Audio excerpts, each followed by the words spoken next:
Hello there. So today's apartments are not mine, as I'm a babysitter for my friend's kitten. So maybe you will hear some, sounds from her. Maybe you will see her flying behind my back. It is also possible because this kitten is extremely crazy. I will show you her. This is a demon alive. She's Matilda. Matilda, say hello. Hello. She's wonderful. Okay.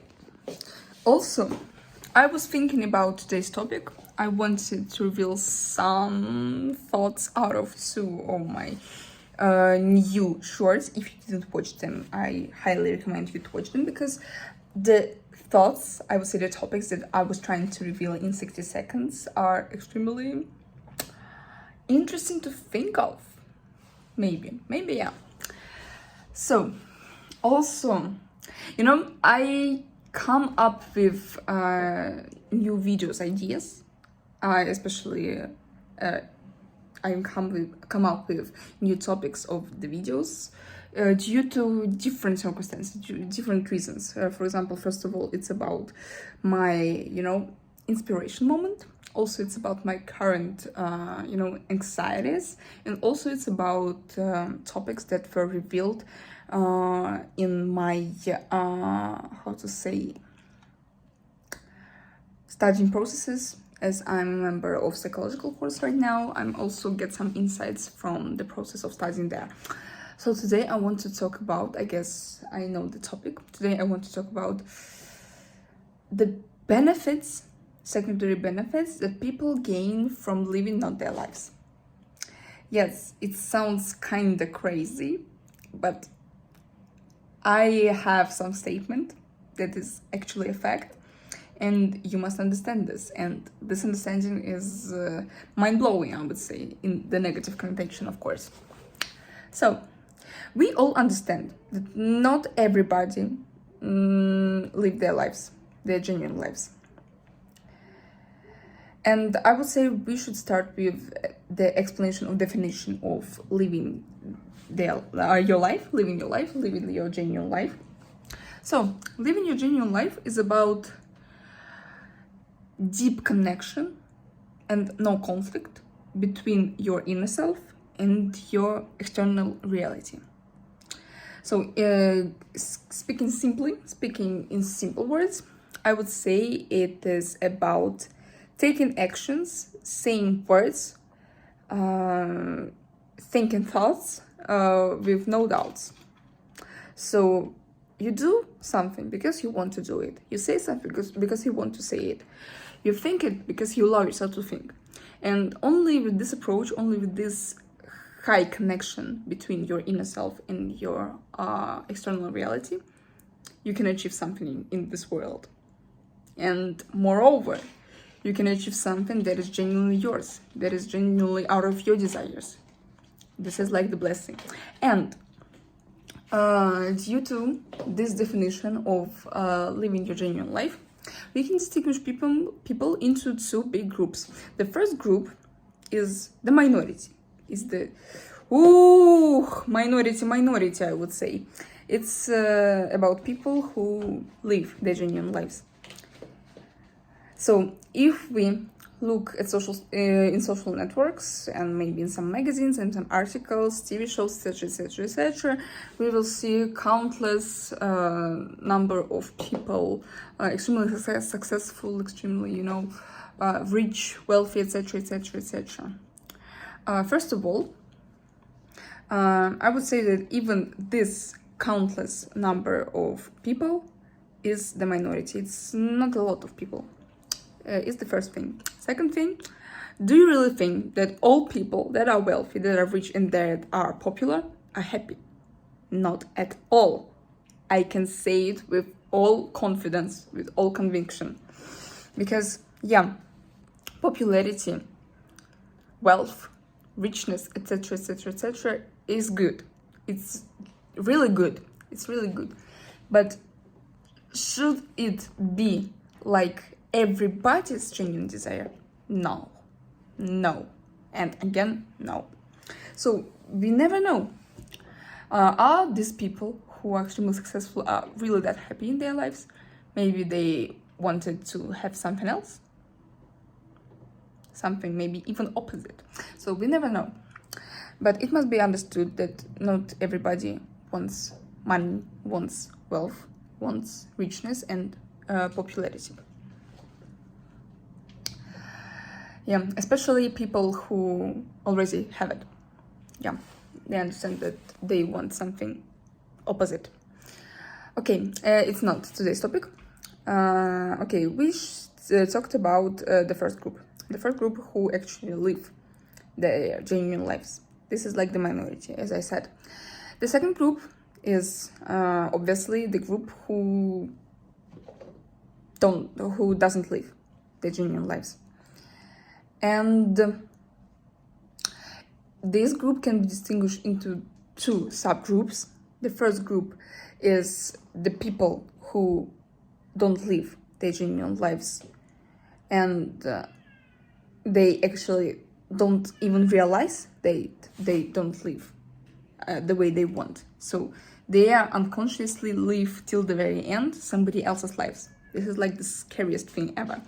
And the second group is the group who understand that they want to change something in their lives. They want to live in another way somehow, but they don't take any actions due to versatile reasons. Fear,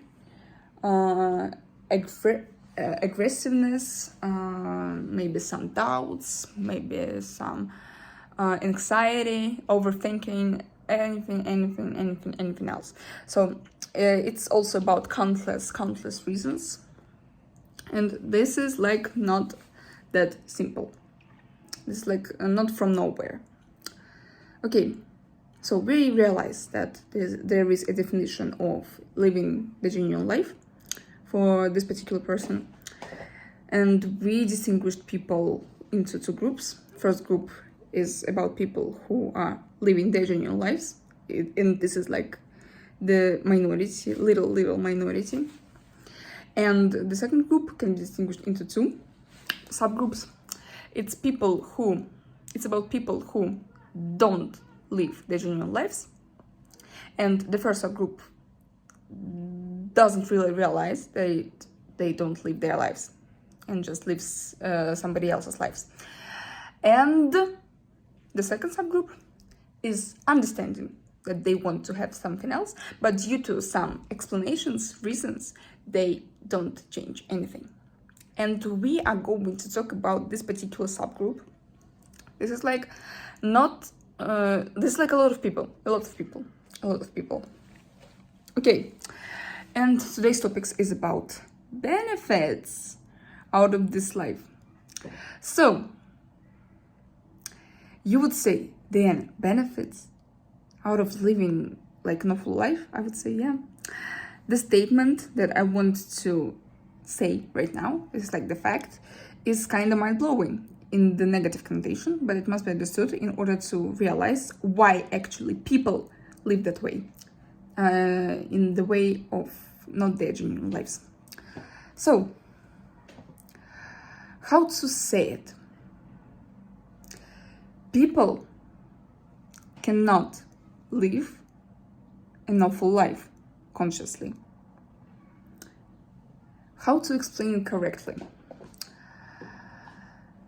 You see, we are not supposed to live in struggles, to live in pain, in anxiety, etc. We are not supposed to live it like that. But you would say, but a lot of people live that way. And I would say, yeah, but there is not a big remark that must be mentioned. In order to survive, in order to, get used to this life approach that is not theirs, these people's, these people should generate relevant, appropriate, and write in this particular situation explanation that would again explain why this life approach is the single, possible. Only with that statement, only with that, condition, a person is able to live a life that is not theirs. Only with an appropriate explanation. So, I would call it that people live an awful life, somehow dedicating themselves to this life. So it's not about unreasonable pain, it's about reasonable pain. So yeah, people choose somehow to live that life and explain themselves why this life approach is like a single possible. So they explain to themselves why they can't live another way. So yeah, nobody is living a life in pain unconsciously. They explain why this pain must be in their lives. This is why a lot of people live not their lives and live actually not that happy. In soft words, speaking softly, extremely softly. So yeah, because if it was impossible for people to live in pain, I would say that the majority of people would die. Yeah, or would change their life to the better. But we see that the majority lives, I can't call it typically, I would say typically painful and typically in not theirs, and not their, not their manner. Yeah. So, what can be the benefits from this life approach? So benefits are also about this explanation. So we can, observe some, particular examples in order to speaking like more objectively, I would say, like with the almost tangible object. Okay, but overall, like in abstract words, I would say that benefits are about explanations. So it can be about my parents, my friends, anybody in my social circle can survive without me. So that I need to live my genuine desires and dedicate myself and my life to this particular person because this person cannot survive without me. So this is like about explanation and about benefits. So explanation is like that, and benefit from them to feel like the power over the person. For example, it can be explained in this direction. Also, it can be about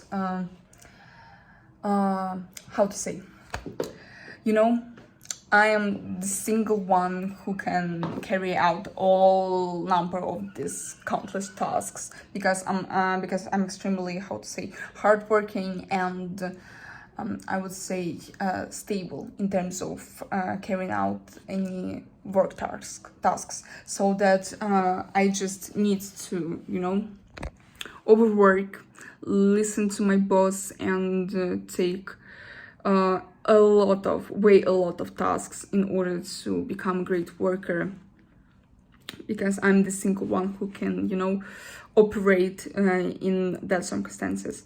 So this is like the explanation, and the benefit from it can be like irreplaceable worker. It's like the feeling of inclusivity, of uniqueness, etc., etc., etc. So we can see the unhealthy way of feeling the power of ourselves, the strength in ourselves. It's like an unhealthy way. And what I wanted to point in this video, because I want to make this video real quick, so I'm going to turn off the camera soon. It's again the enormous topic to talk about, but the point is, you can create million explanations, a billion explanations of why you should live like that, why you should listen to all people around you, why you should avoid your desires and listen to others' desires. You can create the billions of explanations. But one thing won't change. Your feelings here. You see? Your feelings here. Here, you can create the story with all, directions, with all, performances, etc. Extremely complicated explanation and extremely, believable, believable explanation. But here, you always will understand that something is wrong. Something is going in some wrong direction. Something is not the way they should be. That it should be. And sometimes it's most relevant, most even, helpful to listen to what your feelings want to transfer to you, not what here is created. I would say not sometimes, but in the majority of times. Your feelings are the way more sincere than your brain, because your brain is the object, I would say, the abstract object that is trying to fit the environment. And your feelings is the abstract object that trying to make you fit your genuine self. So they can go in opposite directions. And your task, I would say, for life, to make them lead you in one direction. And in terms of your feelings, it's about one single direction, to your inner self. And we are going back to the beginning of the video, when I told you the definition of living the genuine life. Living the genuine life is about equality between your inner self and your external reality. So your task for life is find the connection between your mindset, between your brain, your perception, and your inner feelings, and connect them between each other. Therefore, you will learn how to listen to yourself, how to follow your genuine desires, how to distinguish your genuine desires from any other desires, and take actions towards your genuine goals. Only in that situation, only in that context, you will be able to live your genuine life. So yeah, I guess today I want to stop this video. Frankly speaking, I didn't reveal in a full this topic. This topic is extremely, enormous. But I guess I put some, thoughts to think of. So yeah, I would say you should think about the percentage of, the percentage of the way you live your life. So is it about mostly about your genuine life, or it's about somebody else's life? So based on your feelings, how you feel, do you feel your life in a full and this life is yours, or do you live a life not in a full and maybe somebody else's life? So try to think about it and try to ask yourself, okay, overall, what do I want to feel in my life? What feeling do I want to put on the peak point? Yeah, again, sorry for some distracting thing. my cat is playing with some package. Not my cat, my friend's cat. And she's very happy with that. Yeah, she's definitely living her life. Look at her. She's definitely following her desires. She's definitely satisfied with herself. She's living her fun, wonderful life in a full. You should take her as an example. Oh my gosh. Animals, pets are about, genuine examples of living their lives in a full. They don't have brain like people's mindset in order to, doubt anything, restrict themselves from anything. They do it. We should learn from them. Yes, we should learn from them. See ya. Bye.